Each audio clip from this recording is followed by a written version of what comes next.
Iran, Israel आणि अमेरिकेच्या युद्धामुळे छत्रपती संभाजीनगरच्या उद्योग क्षेत्राचे चाकं थांबण्याची वेळ आलेली आहे। आज सायंकाळपर्यंत पुरेल एवढाच साठा, गॅस साठा या कंपन्यांकडे उरलेला आहे। अनेक युनिट मधील गॅस तर संपल्यात जमा आहे। त्यामुळे कुठेतरी उद्योजक बंद पडण्याच्या मार्गावर आपल्याला छत्रपती संभाजीनगर मध्ये दिसून येत आहे।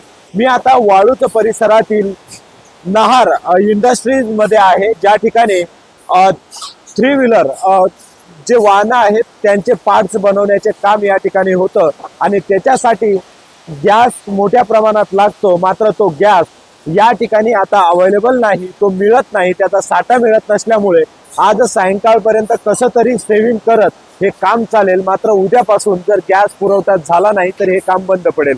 ही सगळी जी प्रोसेस आहे, आता हे पार्ट्स आहेत ते ऑटोमॅटिक मशीन मध्ये जाणार आणि त्या ठिकाणावरून हे पार्ट्सला कलर होऊन ते पार्ट्स पलीकडच्या बाजूने, म्हणजेच या संपूर्ण प्रोसेस मध्ये कलर जेव्हा त्यांना होतो त्यासाठी गॅस आवश्यक असतो। आता तोच नाहीये। माझ्यासोबत बिझनेस हेड आहेत कंपनीचे, त्यांच्यासोबत जाणून घेऊया काय म्हणजे गॅस पुरवठा आता किती पुरेल इतका आहे, काय सध्याची परिस्थिती। आता आमच्याकडे जो गॅस फक्त सायंकाळपर्यंतच अवेलेबल आहे, त्याच्यानंतर कुठली आम्हाला क्लॅरिटी मिळत नाही की गॅस पुरवठा सुरळीत होईल की नाही।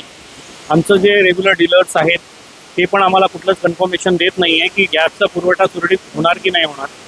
आज आमच्याकडे जवळपास इथं 350 लोक कामं करतात। त्या लोकांना काय काम द्यायचं उद्यापासून हे आम्हाला खरंच प्रश्न पडलेला आहे।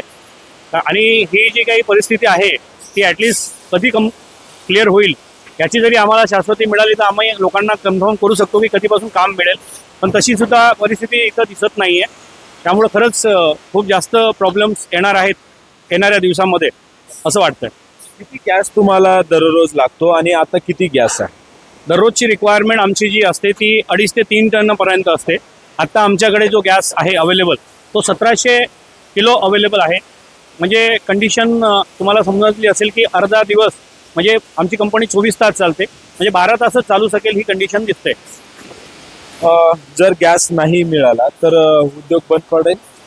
नक्कीच, कारण की हा जो काही उद्योग आहे आमचा आणि आमच्यासारख्या बऱ्याच अशा कंपन्या आहेत जे गॅसचा उपयोग दररोज त्यांच्या कामामध्ये होतो आणि जर त्यांना गॅसेस मिळाले नाही, LPG गॅस आम्हाला लागतो, तसंच वेगवेगळे गॅसेस लागतात PNG वगैरे, हे सुद्धा आता अवेलेबल नाही आहेत मार्केटमध्ये। कारण गव्हर्नमेंटची पॉलिसी जी आहे तर त्याप्रमाणे पहिल्यांदा त्यांना डोमेस्टिक गॅस त्यांना प्रोव्हाइड करायचं आहे आणि त्याच्यानंतर मग उरेल तर कमर्शियल गॅस ते देतील किंवा इंडस्ट्रियल लागणारं।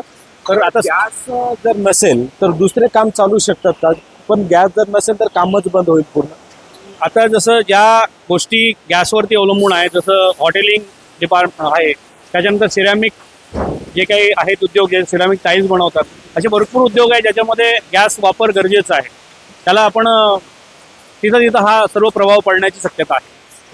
तर हे नहार लक्ष्मी इंडस्ट्रीजचे बिझनेस हेड होते, त्यांचं असं म्हणणं आहे की आज किती जरी जपून गॅस वापरला तरी तो सायंकाळपर्यंतच पुरेल आणि त्यानंतर जवळपास 350 वर्कर या ठिकाणी काम करतात।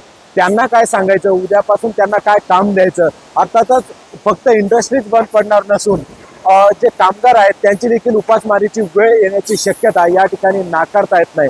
त्यामुळे उद्या किंवा परवा या 2 दिवसामध्ये संपूर्णच इंडस्ट्री म्हणजे छोट्या प्लांटमधून, छोट्या छोट्या युनिटमधून जर गॅस पुरवठा झाला नाही, ते जर स्पेअर पार्ट मोठ्या कंपनीपर्यंत गेले नाही तर मोठ्या कंपन्या देखील या ठिकाणी बंद पडतील आणि अर्थातच याचा परिणाम सर्वच साखळीवर आपल्याला दिसून येईल। कारण कर्मचारी असेल, त्यांचे परिवार असेल, या संपूर्ण गोष्टीवर आता याचा परिणाम होताना आपल्याला दिसून येतोय। अविनाश कानडके, न्यूज 18 मराठी, छत्रपती संभाजीनगर।